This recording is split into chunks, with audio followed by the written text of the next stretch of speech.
California proposes a new bill that is going to tax fix and flippers that are buying properties, fixing it up and reselling it, and also will have an effect on homeowners if they sell their property in less than 7 years. Let's talk about it. All right, guys, so why am I concerned about this? Well, California, as you know, is pretty much broke. And so they're looking for more ways to actually get money. My biggest concern with California, which I don't like to invest in and won't invest in, is that the government there is trying to tax these fix and flips. And it's a proposal of a bill. It's AB 1771. I'm really concerned about what that might do to other states, because if this ends up passing and California starts taxing fix and flippers, are there other states that are going to follow suit? Also, if you're a fix and flipper in California, you should be really concerned about this.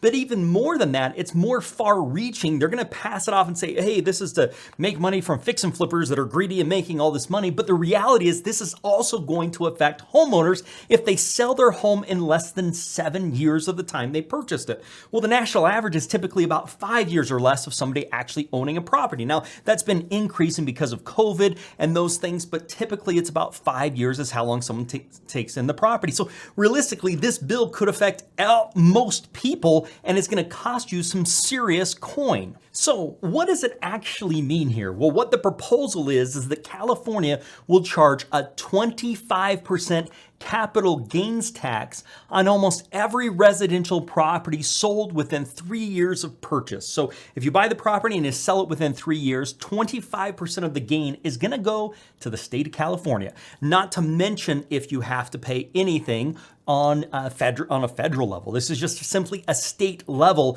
that they're asking for 25% capital gains tax if you sell within 3 years, which is going to have a huge impact on fix and flippers. So the idea is it starts at 25% within the 3 years and it goes down slightly over time until about the 7-year mark is when they start saying, okay, now you don't have to. But think about it. Most people are going to sell a house within 7 years. So this is going to have an impact on everyone. They call this bill the California Housing Speculators Act. It's almost like they're just trying to give a jab at people that are fixing up properties. I think the thing that California needs to realize is people that fix up properties make the community better. Anybody that's willing to take a risk on to take a property that's in bad condition and improve it is actually helping everyone. It helps the community. It helps the property values. It helps make sure things are in good condition. Streets are looking nice. Communities are flourishing. There's housing opportunities that may not have otherwise been there.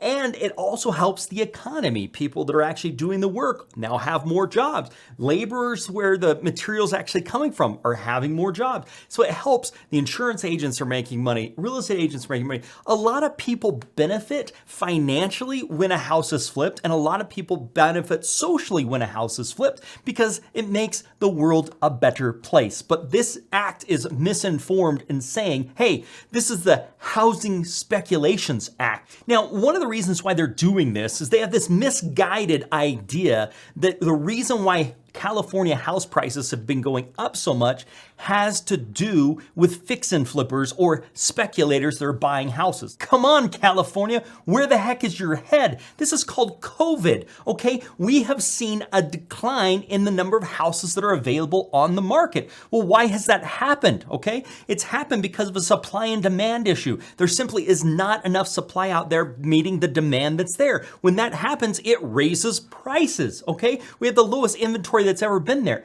And that has something to do with people that are doing fix and flips. I don't understand. I'm confused. Please, California, explain this to me. Now, one of the other things I don't really like about this bill is there's no way to carve out money if you did repairs to the property. So not only are you going to get nailed with this 25% capital gains tax, you're also not going to be able to deduct the amount of rehab you've done to the property. So let me just give you an example. Let's go over the whiteboard here. Let's just make this really easy. We're going to use $1 million because we are talking about California here. So let's say that the property's $1 million. And let's say that you go in and you do $250,000 worth of work to it, okay? So you're into this property 1.25.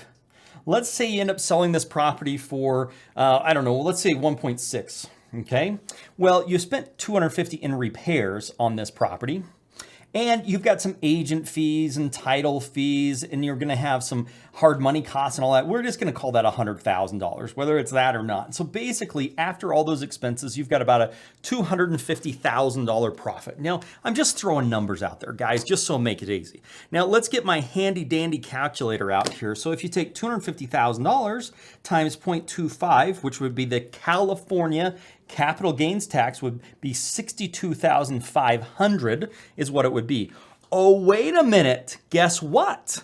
They're not having a carve out for the repairs. So the way the bill's written right now, you would be responsible for $500,000 and you would be responsible for paying 25% of that. So your tax would be $125,000 because there is no carve out for this. Now, give me a break. Why should California be getting some money for the hard works of somebody else that's actually doing this? I simply don't understand. Now, if you go talk to one of these senators or bureaucrats or whoever's the idiot behind this stuff, they're going to say, oh, we thought of all this and we have made it so homeowners are exempt from this. Well, the reality is the exemption from homeowners is actually really, really slim. There's a very few situations that would actually be where you would be part of being a homeowner. Most of the time, people are going to get nailed with this. The train's coming. It's going to be a train wreck if this bill passes. Here's what I don't like about this bill also. Well, I don't like anything about this bill, but the fact of the matter is the whole bill is around decreasing real estate, what they call speculation. Well, why would you want to do that? Well, the theory is that speculation is driving house prices up. Well, maybe it is and maybe it's not. There's a lot of market reasons. If you look nationwide, house prices, the median house price is higher than it has ever been across the entire country. And you're going to say that has to do with real estate agents, real estate speculators, real estate fix and flippers are actually driving that? I don't think so, guys. Wake up. The way the bill's currently written is if you are doing these fix and flips, you're going to get no credit for the repairs you've put into it. This is like theft. Okay, so this is how the bill reads. If you've owned the house for less than 3 years, there's a 25% California capital gains tax. If it's between 3 and 4 years, it's a 20% California capital gains tax. If it's between 4 and 5 years, it's a 15% capital gains tax in California. And if it's between 5 and 6 years, it's a 10% capital gains. 6 to 7 years is a 5-year capital gains. And over 7 years, they're saying there's no capital gains that they're going to be taxing from the state of California. Just like every bureaucrat, they're trying to cover this up and say, you know, we're going to use this money for affordable housing. So all of the capital gain tax, we're going to use that money to actually put into affordable housing. Well, it seems like a noble purpose. The fact of the matter, it's robbery because I should choose where I want to put the money and shouldn't be forced to with a gun to my head. But if you read into the bill deeper, you're going to find that only 30% of what they're collecting is actually allocated for efforts to actually help with affordable housing. So it's like, hey, this money's going to go to affordable housing, but only 30% of it's going to go to affordable housing. Well, where does the rest of it go? That's a good question. And that's something I would like to know more of. Also with this bill, the money that's actually been raised will be distributed to communities based upon where the taxpayer resides. Now, this makes no sense, okay? Let's say you've got a fix and flipper and they live in one part of town and they do a fix and flip in a complete other part of town. Supposedly, the capital gains tax that it's being paid on that, or you could call it the theft that's being done on that, will actually then 30% of that will go back to where the fix and flipper actually lives or the person actually lives and will be distributed there. Well, if the fix and flipper is successful, that's probably not an area that's going to need a lot of affordable housing or even have the potential of affordable housing. It makes no sense. Why isn't this based upon where the needs of affordable housing are rather than where the individual that's done this is located? Now, if you're in California and you're a real estate agent or a mortgage broker, you should be having the alarm sounding off right now. And if you're simply a homeowner, you should be saying, why are you putting a gun to my head? This makes no sense. Why should it be taxed more than I am already? If real estate investors aren't purchasing these properties and fixing them up, then who is going to? And this is where I think there's a fundamental flaw in their argument, because the fact of the matter is most properties that fix and flippers purchase cannot be purchased by homeowners. Let me explain. If the home isn't in good condition, if the roof is leaking, if the driveway's tore up, if the kitchen's been beat up, if it's not in move-in ready condition, a traditional lender is not going to do a loan on that property, meaning you can't go down to Wells Fargo or Bank of America or your credit union and have them give you a loan on the property. They're going to say it doesn't qualify because the property condition is not in move-in condition. You see, when a bank gives a loan on the property, one of the big risks that they have is if there's problems with a property and the person who purchased it can't afford to do the repairs necessary, they could find that home in jeopardy and they could be responsible for getting those repairs done if they foreclosed on the property. That's a situation that lenders do not want to be in. Remember, when you're talking about traditional lenders, they're lending based upon loan to value, credit's propensity to repay, so they don't want to get in that situation. So the way they do that is they get an appraisal, and in the appraisal, they have them look at the condition of the property to make sure everything is in inhabitable condition. Well, what happens to properties that are not inhabitable, okay? If there's a property that's not inhabitable, who's gonna buy that? Well, a real estate investor is. Now, if you're gonna tax a real estate investor 25% to do that and not give them any deductions for the repairs they actually do to the property, why would they wanna do that? Well, the fact of the matter is they shouldn't. So if you're a California real estate investor and this comes down the pike and actually happens, you're gonna wanna start looking and investing out of state into places that aren't communistic where they're gonna take money for you helping the community and making it better. You're gonna wanna get out of there and get out of there fast. Now, you may love California and you might wanna live in California. I don't know why, other than the beaches and Mickey Mouse, there's not much to offer there. But if you're looking to invest in real estate, you could still stay in California and do deals in other states. They're not gonna have this serious 25% tax that's on you, that are not gonna punish you for making the world a better place, buying houses nobody else can purchase, and making them better for the communities. The other thing I don't understand about this bill proposal is if this is really about real estate investors jacking up home prices so they're unaffordable, why does this apply to homeowners? Why do they just carve that little niche in there? Because according to California, they're saying about 50% of the homes sold were actually sold by real estate investors, where nationwide it's probably about 18 or 19%. Well, if that's the case, why are they including homeowners in this? If this was the thing, why are they wanting to tax homeowners? It doesn't make sense to me. And I still can't get over this fact that even if they were going to do this, why they wouldn't have carve-outs for money that I've put into the property. Because if I'm gonna put in $250,000, I'm not making that money. That is not part of my profit, but I'm gonna have to pay a capital gains tax on that? This is highway robbery. This is what's gonna happen, California, and you heard it first here.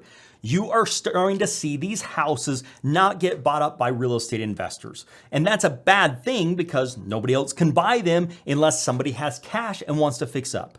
See, the reality is most homeowners want to have a house they can move into, and all the banks want to have a house that is in move-in ready condition.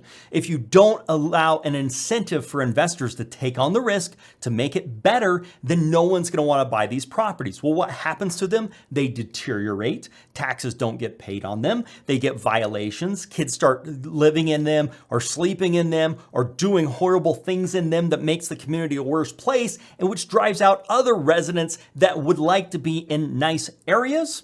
And the cycle continues to spiral downhill. If you want to say thank you, or if you want to say you're a complete idiot, who you need to talk to is Assembly Members Ward. That is who introduced this bill, along with Assembly Members Mullen, who co-authored this ridiculous piece of crap on February 2nd, 2022. One of the other things I think is really interesting is the state of California is saying, hey, property values are getting too expensive, and so we need to make more affordable housing. And the way that we're gonna do that is we're gonna tax people that are making the community better instead of leaving these properties in a lurch to actually get that money. Well, wake up, California. Have you been increasing your property taxes? The fact of the matter is yes. So why don't you just take that increased property tax from what it was to what it is now and use that money for affordable housing? You see, you're double dipping on this. Not only are you going to be taxing for people that are doing this and not giving them the write-offs for the work that they've actually done, but you're also going to take the benefit of the higher value of prices and you're going to collect property tax on that as well. And you've already been doing this. You could have used that money for affordable housing, but you pissed it. It's kind of funny when they cite this bill, they talk about how according to the realtors, that single family homes went up 17% in this last year. Well, give me a break, guys. Nationwide, things went up 17%. Some places it went up 24%. Why does this have? There's a flaw in this argument. The argument is there's more fix and flip being done in California than other places, and that is what is driving up the prices of the houses. Well, if there's less fix and flips happening in other areas and their house prices have gone up more than what the house prices have gone up in California, how can you say that it's directly correlated with real estate investors that are the ones that are making these values go up? In my home state of Utah, we have seen a 30% increase in the 12 months, but according to California, they're saying only 19% of fix and flips are happening in the state of Utah. So why can the state of Utah have almost double the values going up when they've got a third of the fix and flips actually happening? I don't understand how fix and flippers have anything to do with this equation. Let's give another one. What about Arizona? Arizona went up 28% in values. In the last 12 months, they went up 28% on average. Well, but you're saying that they only have 19% fix and flippers, where California has 51% fix and flippers, and they went up 17%. Well, the madness continues. Think about the state of Washington. They went up 21% in values, but they have very few fix and flippers compared to California. Or the state of Florida, that went up 25% in value. You see, California, you're full of it. This bill refers to cash-rich investors.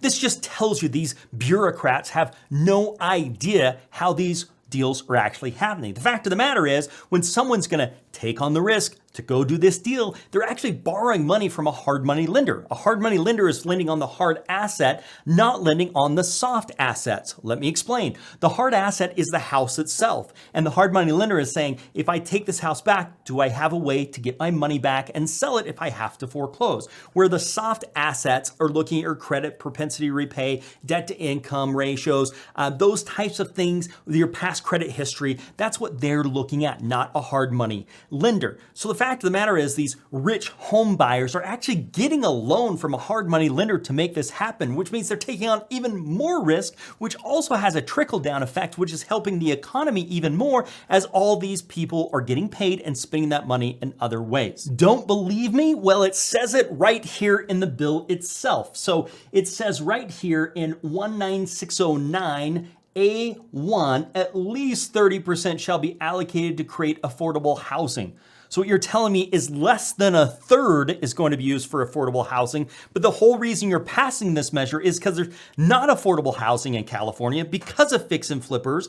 And you're saying that's what's driven the property values up, although we've seen property values go up in other places for a lot more and they have fewer fix and flippers. It doesn't make any sense. And then you want to use this caveat of saying, well, we're going to use this money for affordable housing to help those that are less fortunate. But the fact of the matter is, less than a third of the money is actually going to be used to help people in this affordable housing arena, according to their bill right here. 20% is going to go to school districts, which is interesting because property taxes have been going up. If property values went up 17%, then property taxes more than likely went up 17%. And that 17% increase could have been used for these different things, but it has not been. And isn't this just the funnest thing? 10% of this money will be used for the franchise tax board. Let's make sure the government gets paid. Here's the thing, guys. You may say this only affects these rich fix and flippers, but the fact of the matter is it doesn't. If you're a homeowner in the state of California, or you're thinking about being a homeowner in the state of California,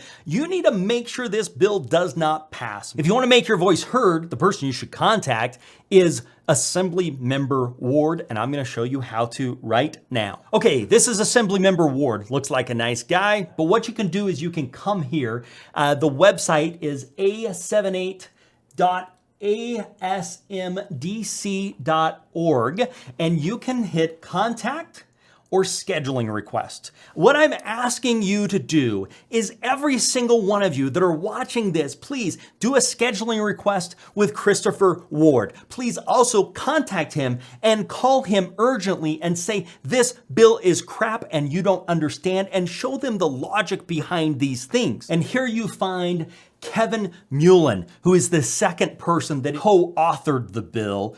This is him. You can contact him. And I don't know why he doesn't have a phone number here, probably because he's hiding from everyone. But you can call the district office or anything else you can possibly call to get this guy to knock some sense into him and say, what are you thinking? This is crazy. If I buy a house as a homeowner and sell it a few years later, I'm going to get a capital gains tax, and all the money I put in the property, I can't even write off for that tax. And you're saying you're doing this because you want to help people that are less fortunate than someone else may be, but you're only giving 30% of that money to the less fortunate? Even more importantly than that, what's happening to all the increase you've already had in property taxes? Why aren't you using that money? You see, the fact of the matter is, more money to something that is not working does not solve the problem. Fixing things solves the problem by reducing spending, not having as much government oversight, and making sure that free economies can happen. Anytime you put blockers in front of commerce, you are hurting the laissez-faire marketplaces and allowing things to go as they need to. The fact of the matter is if property values are going up, they're going up because people are willing to pay for it. And if people aren't willing to pay for it, then property values will go down. So why don't we allow the market to dictate the market? Because the market is actually dictated by you and me. If I'm not willing to pay for it, then the market's going to go down. If me and lots of other people aren't willing to pay for it, the market's going to go down. But if we're all fighting over the same things, property values are going to continue to go up. So if they're worth it, let people decide that, not some governing body that gets to decide that. All right, guys, so if you are a real estate investor, what can you do? Well, first and foremost, if you're not familiar with 1031 exchanges, I recommend that you get familiar with those. It's basically a way of delaying those taxes for the future. Now, I don't know how the 1031 is going to work with this type of a California law. So far, I don't see why 1031s would be exempt from that. It seems like they should be because you're reinvesting those funds. So understand and learn how to do 1031s would be the first thing I would say. Number two, you need to consider investing in other states that don't have these ridiculous capital gains taxes for people making the communities better. I've said it before, but I want to say it again. Please flood these guys' inboxes, flood their schedule, contact them now and let them know why this bill should not be passed and why it's not good for anyone, including homeowners, fix and flippers, and the affordable housing community. Now, we'll be putting these links in so that you can click on these links and make a contact now. Very easy, and we recommend you to do it. Please share this video with others because this is very important. It could start with other states thinking about doing the same thing. We recommend that you make your voice known and say, this isn't fair and this isn't right.